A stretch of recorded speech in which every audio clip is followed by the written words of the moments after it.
Hey guys, welcome back to my channel, and by the title of this video you know that I'll be doing my daughter's postpartum story. As I said in my last video that I will be, well, not my last video, my video before that, Kaylani's labor delivery story, I said that I will be doing her postpartum story as well, well, my postpartum story as well, because it's very interesting and you guys might want to hear it. So if you do want to hear it, if you're interested, please stay tuned. Okay, so as you guys know, I had my daughter November 16th, 2016. And okay, she was born, sorry, I keep getting these little flary hairs and they make me like pause what I'm saying. She was, okay, I said when she was born.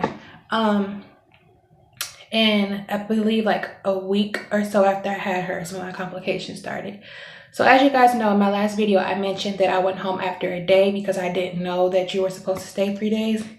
And my doctors were pushing for me to leave after a day. They're like, oh, you're doing so well, you know, you're doing so good, you should just go home or whatever, I don't know, maybe if they were just done milking my insurance and that's why they wanted me to leave so bad. Or if they were just like genuinely were like, yeah, you're doing good, go home. But either way, sorry, let me fix this. There. Nope, I did not fix it. Okay, there we go.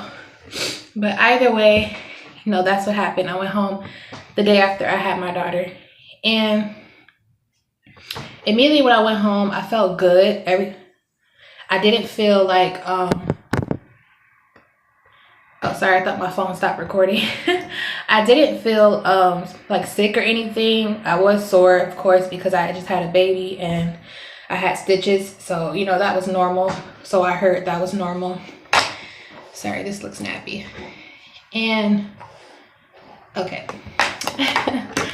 Oh, so I do that a lot. I brush my hair a lot, so don't mind that. But, yeah, so I felt good. I felt normal. And then I believe like 2 weeks into being home with my daughter, I started to feel very, very sick. This is really hard to talk about. I started to feel very, very sick, like to the point I had, this video is going to be kind of TMI, but hey, you clicked on it. So I had diarrhea really bad. I couldn't, like, if I even moved, like the position I'm moving in now, if I did any of that, like I would poop on myself, of course. Things just keep falling. I would poop on myself, and that was like really embarrassing for me. And like on top of already like bleeding and you're pooping on yourself, so I was going through underwear like crazy. I was going through pads like crazy. I was going through the bathroom, taking showers like crazy, and I was just like, what the what the F is wrong with me? So I was feeling like this weird feeling inside, like something was terribly wrong. Like I didn't feel good at all. Like I was, how do I put it? I couldn't, like, I didn't want to eat.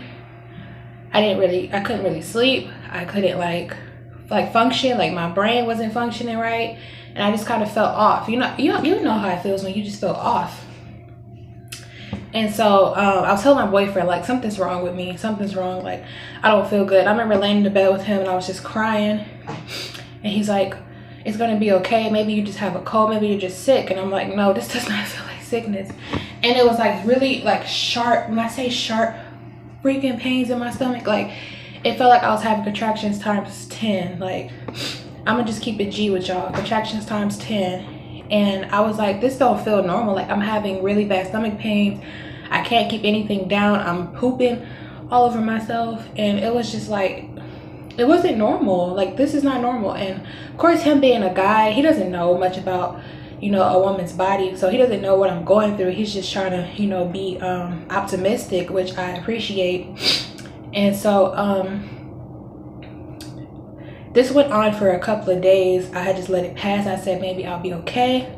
But then one day I woke up and I was in excruciating pain. Like my stomach kept having that real tight, like contractions on 10 on crack feeling.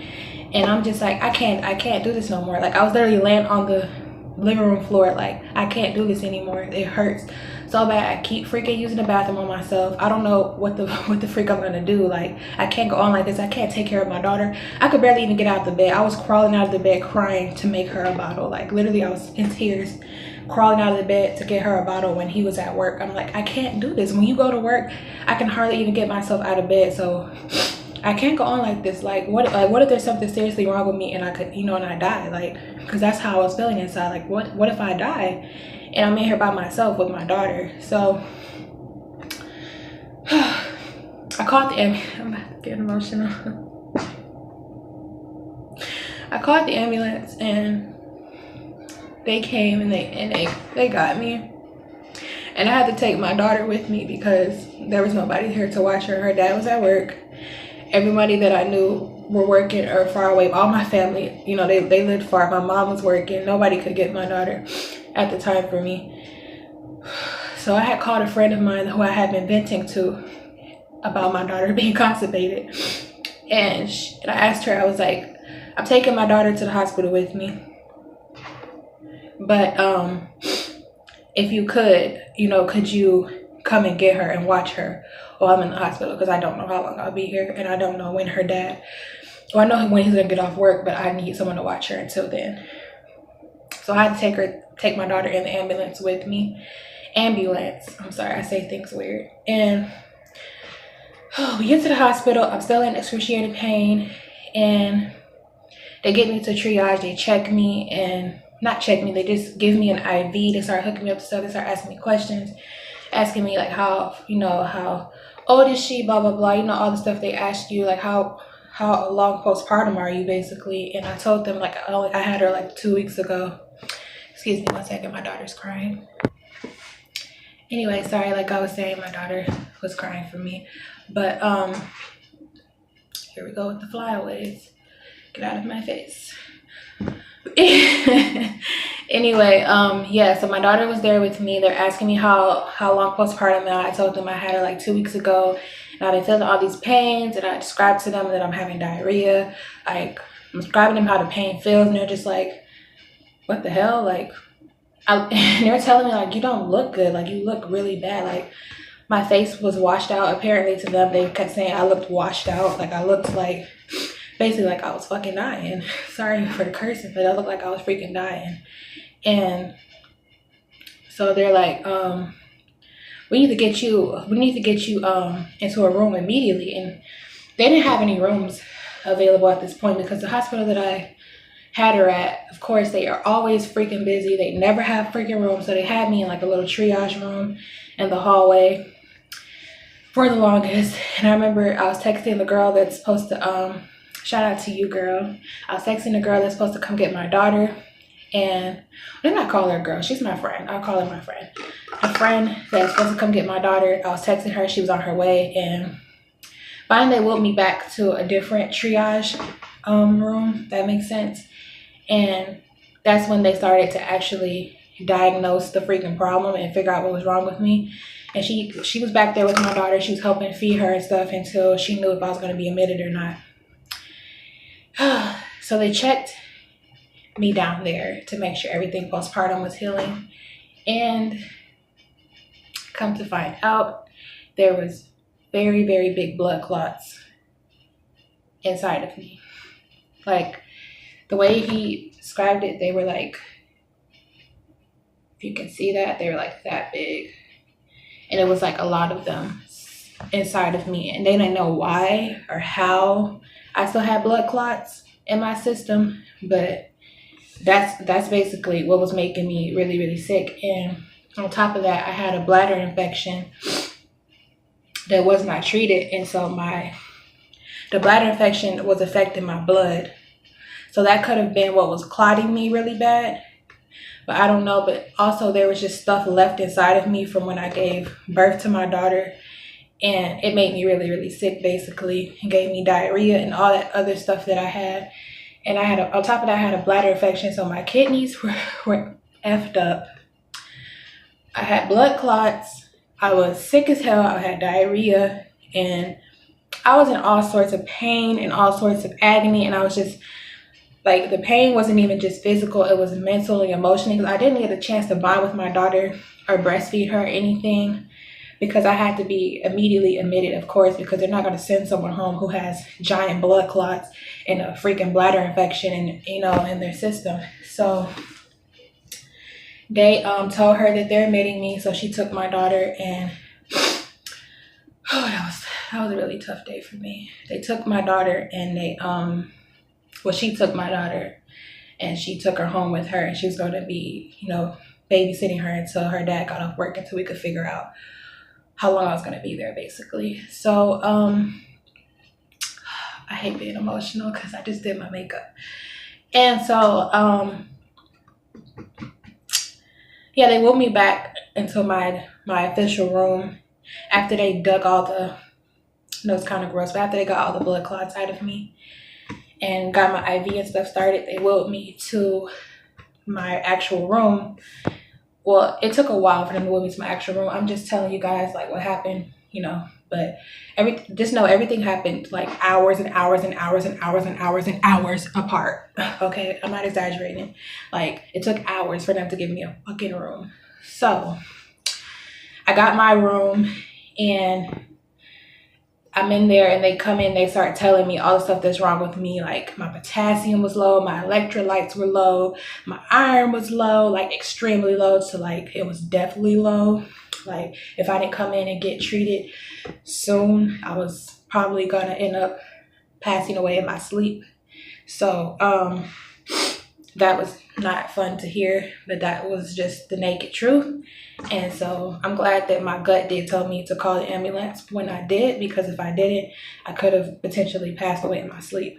So they started working on me. They started giving me fluids and IVs. They started giving me potassium pills and all types of stuff, iron pills. And all the time that I'm there, I'm still have diarrhea. I'm still pooping on myself. Like every time I even shifted in my seat, it would come out, and I would have to like ring my nurse, because I had an IV, and I'll have to ring my nurse and be like, you know, someone needs to come clean this up. And I was just bawling my eyes out, because I'm like, this is freaking disgusting. Like I feel like a fucking big slob. I can't even get out of bed to go wipe myself. Like I have to call people to come and help me wipe myself. Like that was fucking embarrassing. And then on top of that, I was postpartum bleeding at the same time. So oh my God, I wanted to shower so fucking bad. They would not let me shower, of course, because I had my IV. So I had to just keep going to the fucking bathroom every time I called my nurse and wipe up with, you know, soap and rags. And then I didn't feel clean, of course. Like when you just keep wiping up, oh, my stomach is so big. But when you just keep wiping up, you don't feel clean. Like, I don't know about anybody else, but I don't feel clean when I just keep taking a wipe up. Like that's not clean to me. I want to get in my crevices. I'm sorry, that's TMI, but I want to get in my crevices, and I want to get myself together. And I couldn't do that because of my stupid ass IV. So I called the nurses in. They kept changing me, and they're like, it's gonna be okay. And these stupid motherfuckers, I'm sorry, the stupid motherfuckers gave me stool softeners.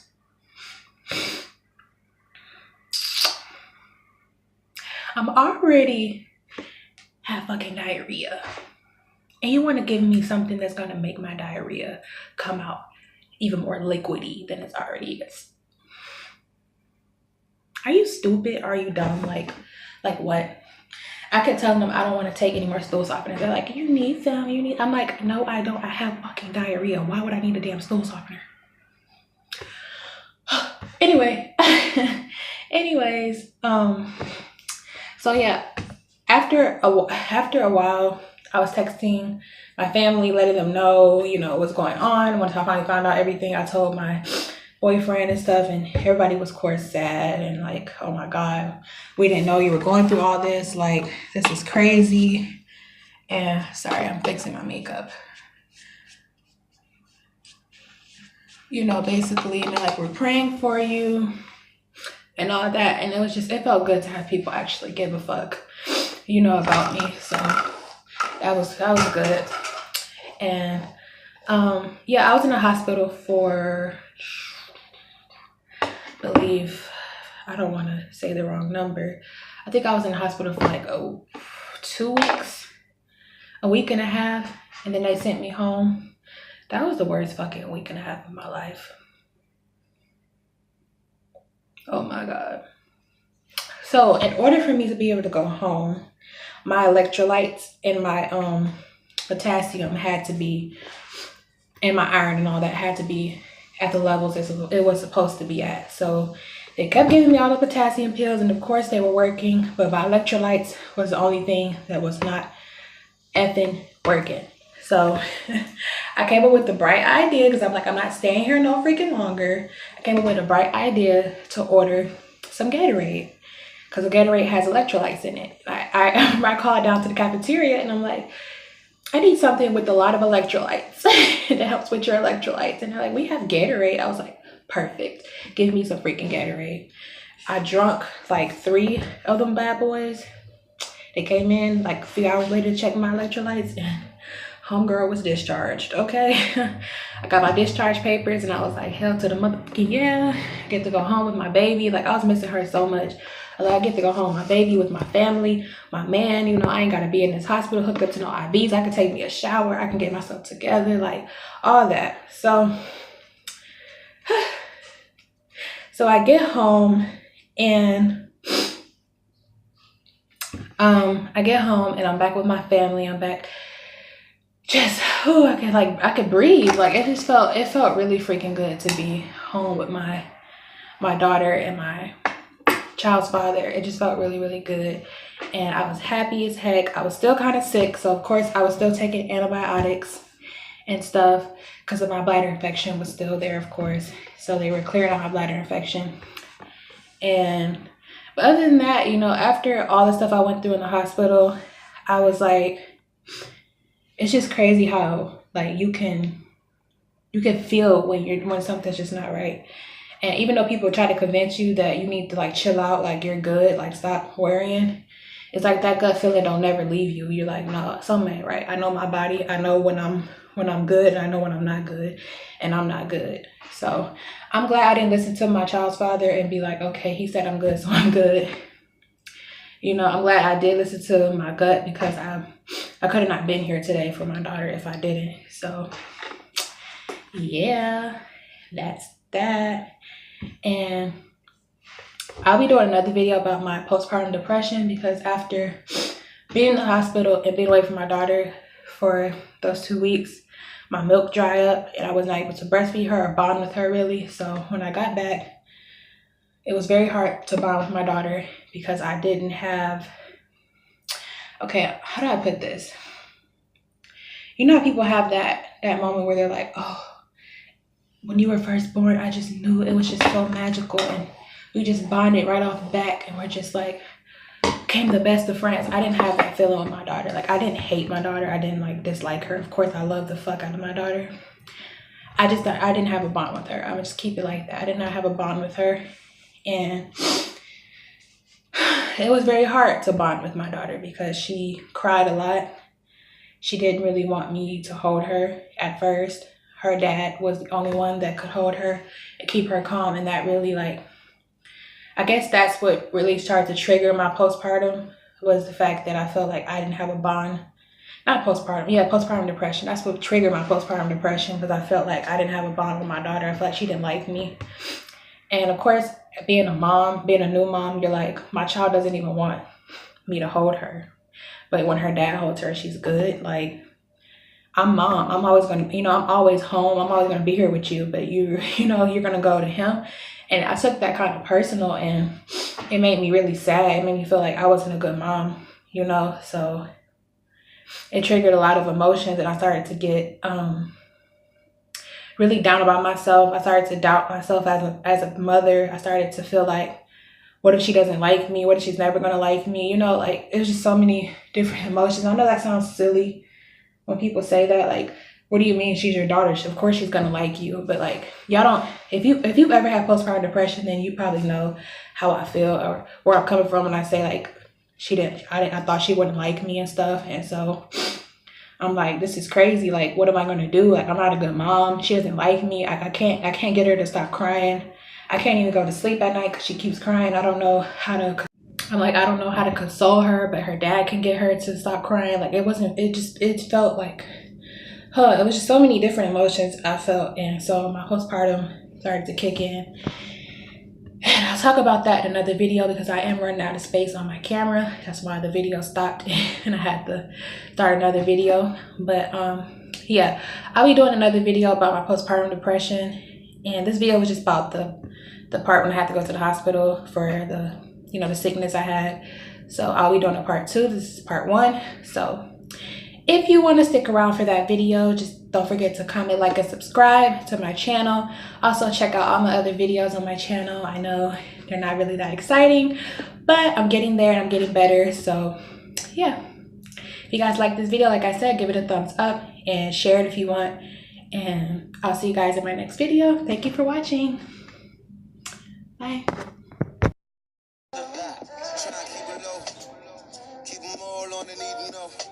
Tell everybody that we just friends, but to be honest, I'm platonic for TV show.